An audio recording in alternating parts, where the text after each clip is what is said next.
What's going on, folks? It's a pretty nice day. I'm Doug, developer of Blood Trail here, and I got some pretty good news for you guys, actually.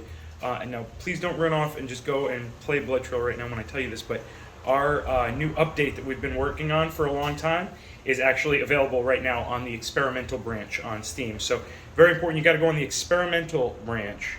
So, there's instructions in some previous videos on how to do that. Basically, you're just going to go over, right click on the game in Steam. I think there's like a properties tab, and then you go to like betas, and then you opt in for the experimental branch. And experimental means that there's still going to possibly be bugs and stuff in there that we didn't catch. This is what we do for playtesting, basically, so that we can know the game is stable and stuff. So we need you guys to actually go in there and play as much as you possibly can, play all the different maps, and let us know what's going on. So I'll try and list what I can remember is in this update, so you'll be aware of the changes. So the big thing, the reason this took so long, is that we're updating our game's engine to Unreal 427. It was on 425 before.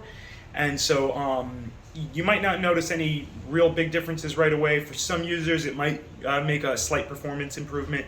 There might be some physics stability improvements, hopefully. It's a new physics system, so hopefully it's better than the last one.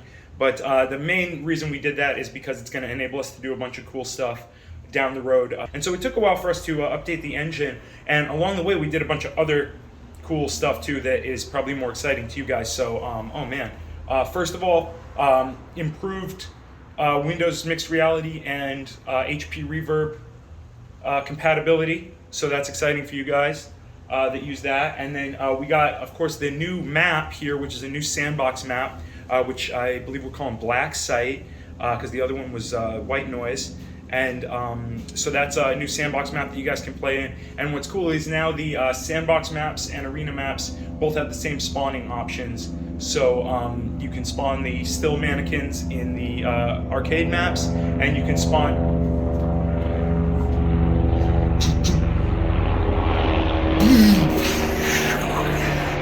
That's what you get, fucking up my audio, helicopter. Anyway, where was I? So yeah, you get the same spawning options in arcade and sandbox. So now you can spawn the guys that attack you in the sandbox maps, and you can spawn the guys that just stand there and get killed in the arcade maps. And there's also a new enemy class, which is the runaway type guys that just run away and try and find a hiding spot from you. So you've seen a little bit of those guys already. And in this new sandbox map, we got some new stuff. Like we have some environmental hazards that are really fun. Like we have the bouncy pit. And we have the pit that just goes down to nowhere, like an endless chasm. And we have the spikes on the wall that you can stab the guys with. And we have a little shooting range. And what else, man? There's a lot of stuff in this. Hold, let me look at my fucking screen.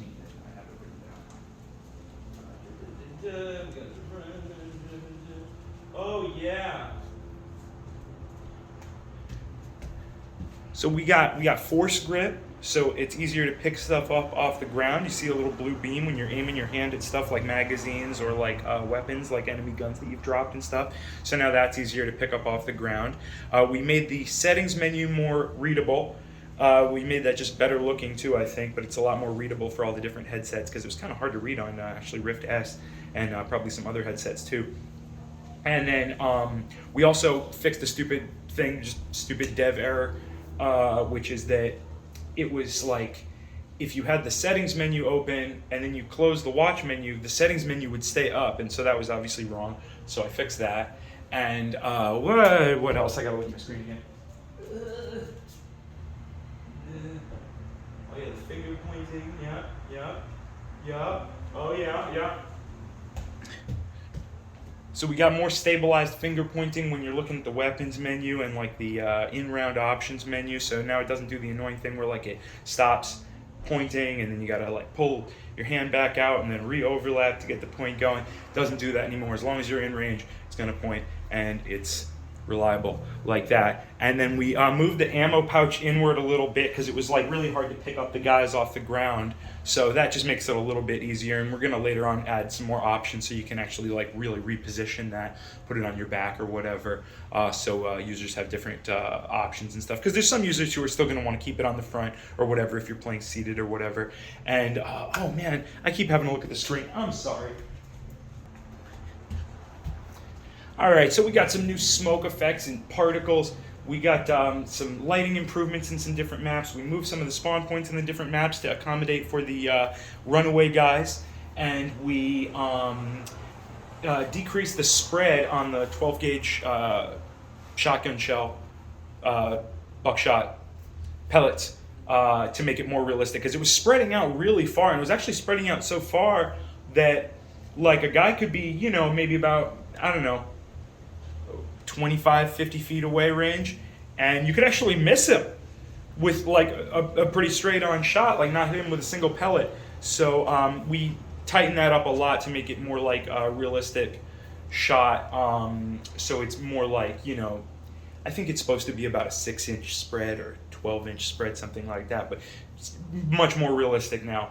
And let's see, oh man, I mentioned about the pouch, and just there's a bunch of other little crap. We did some little stabilization things with the rag dolls that hopefully will give them like a little bit better of a dead feeling when they're really dead. And you know, I'm losing light, dying light too, is what's going on right now. Oh, and the last cool little thing is just that we brought back the visible indication of stabilization for the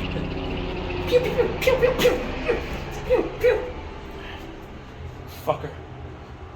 We brought back the visual indication of stabilization for the pistol, so now it's not just like, you know, this shit where it's floating all around and that shit. Now it's like that, you know, when you move up close to the pistol. This is how I make a pistol. But anywho, all right, guys, you're free to go. You can go and play the thing now. Make sure you're on that experimental branch. Stay on that branch, and the next time I do a Q&A on the Discord, I'm gonna be really asking you guys for glitch reports and bug reports and stuff with this new branch, so we can figure out if it's ready to go out to the main branch here. So that's kind of how it works around here. And thank you guys for being so patient waiting for this update. You guys are awesome, and you guys are very supportive emotionally. And we thank you. A very nice day.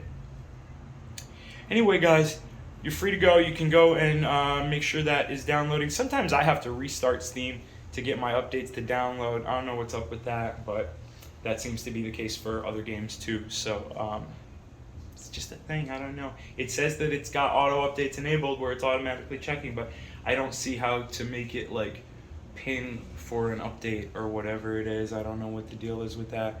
And I allegedly have a good internet connection. My bill would suggest so. My actual download and upload speeds sometimes would not, but yeah. Anyway, I'm rambling now. Like I said, you guys are free to go, but do like and subscribe and comment down below. Comment something interesting. Comment, let me know if you watched it all the way to this point. Say, yeah, I was stuck with you to the end.